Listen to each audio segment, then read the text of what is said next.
보형물을 제거를 하거나 크기를 더 크게 하거나 해야 되는 경우에 들어가 보면 흉곽 자체가 납작해져 있어요.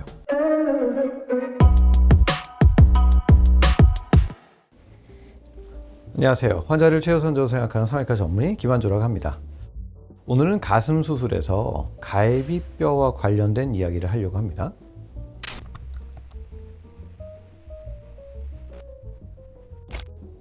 함몰됩니다. 수술을 하고 어떠한 이유에서든 보형물을 제거를 하거나 크기를 더 크게 하거나 해야 되는 경우에 들어가 보면 흉곽 자체가 납작해져 있어요. 만약에 갈비뼈가 이렇게 생긴 경우가 있죠. 근데 보형물이 들어갔는데 이 가운데가 눌리지 않아요. 중간에 공간이 좀 뜨겠죠. 근데 물론 보형물이라는 게 단단한 조직이 아니기 때문에 이렇게 흘러내려가면 압박이 별로 없습니다. 그런데 돌출 가슴이에요. 새 가슴이에요. 보형물이 들어가면 얘는 이 가슴의 흉곽을 굉장히 눌리게 되겠죠. 그럼 당연히 압박되면서 좀 함몰이 되게 됩니다. 함몰이라는 개념이라는 걸 생각을 했을 때 뼈가 많이 돌출되어 있는 사람은 더 함몰이 많이 되는 거고, 납작한 사람은 그냥 상대적으로 유지가 되는 거고, 함몰된 사람은 별로 눌리진 않아요. 새 가슴인 사람은 시간이 지나면 지날수록 더 많은 시간이 지나면서 더 자연스러워지는 게 눌리면서 더 내려가기 때문에. 그래서 많은 분들이 이제 그런 얘기를 하죠. 시간 지나면서 가슴이 좀 더 작아지는 것 같아요. 그 이유가 붓기가 빠져서 그런 건 있지. 그거는 대개 수술하고 이제 한두 달 이내 얘기고, 보형물 자체가 볼륨이 빠지는 건 아니지만 시간 지나면서 지날수록 가슴이 좀 눌리기 때문에. 그렇지 않아요? 그러니까 우리가 말이라는 거를 들었을 때 함몰이 아니라 돌출된 게 좀 펴졌다라는 말을 바꿔서 하면 생각보다 별로 안 무서운 거거든요. 함몰이라는 말 자체의 그 어감에 되게 그 뭔가 그 뉘앙스가 별로 좋지 않기 때문에 그런 오해들을 좀 하는 것 같아요.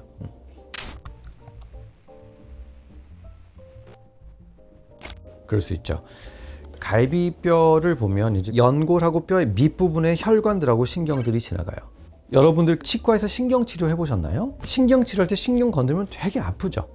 원래는 정상적인 조직에 가려져 있어야 될 신경이 노출되는데 거기에 보형물이 이렇게 들어가서 이제 이렇게 누르게 되면 당연히 아프죠. 어떻게 안 아파요? 근데 사람의 몸이라는 게 굉장히 신비해서 어떤 부위에 계속 자극이 가해지게 되면 그 신경이 감작이 돼요. 통증이라는 건 완화가 될 수밖에 없습니다. 보형물이 들어가면 내 몸에서 보형물을 방어하기 위해서 얇은 막이 생기게 되는데, 피막이 그 신경을 보호해주기 때문에 그 증상은 없어지게 돼요. 그래서 초반에 피막이 다 형성되기 3주, 4주 전에는 그런 느낌이 있을 수 있으나 피막이 어느 정도 형성이 되면 그런 증상은 없어지게 된다. 일시적인 현상이다.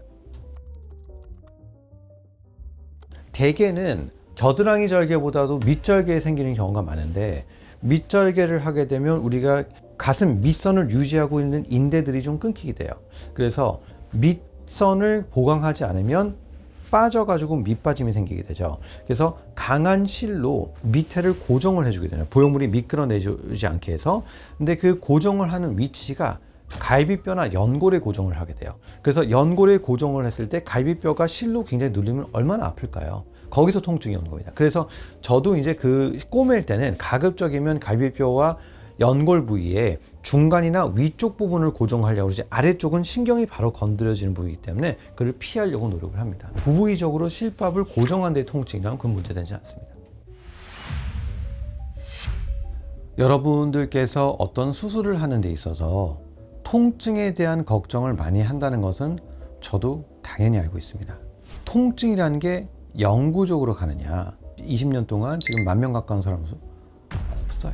갑자기 내일 모레 10년, 20년 전에 수술했던 환자분께서 정말 구연구축도 없고 염증도 너무 하나도 없는데 갈비뼈가 눌러서 너무 아파서 난 정말 죽을 것 같아요. 보형물을 빼주세요 라고 얘기하는 경우가 있다면 제 생각이 바뀔 수도 있겠으나 현재로서는 그런 건 아니다. 그리고 여태까지 저 말고 다른 원장님들하고 우리가 학회나 어떤 그런 미팅들을 했을 때 그런 얘기를 단 한 번도 들어본 적도 없고 논문상으로도 들어본 적이 없기 때문에 건강을 해칠 만한 수준의 통증이 생긴다고 저는 생각하진 않아요. 그런데 정말 가슴 수술을 하고 싶은 사람들한테 이런저런 게 있어 의학적으로 검증되지 않은 내용들을 가지고 얘기를 한다면 저는 여러분한테 항상 어떤 정보를 보던 그 정보의 출처를 보는 게 너무 중요하다고 말씀드렸잖아요. 그런 얘기를 한 뭐 블로그가 됐건 유튜브가 있으면 거기다 그거는 어떤 논문을 근거로 하시는 얘기인가요? 라고 꼭 되물으셔야 돼요.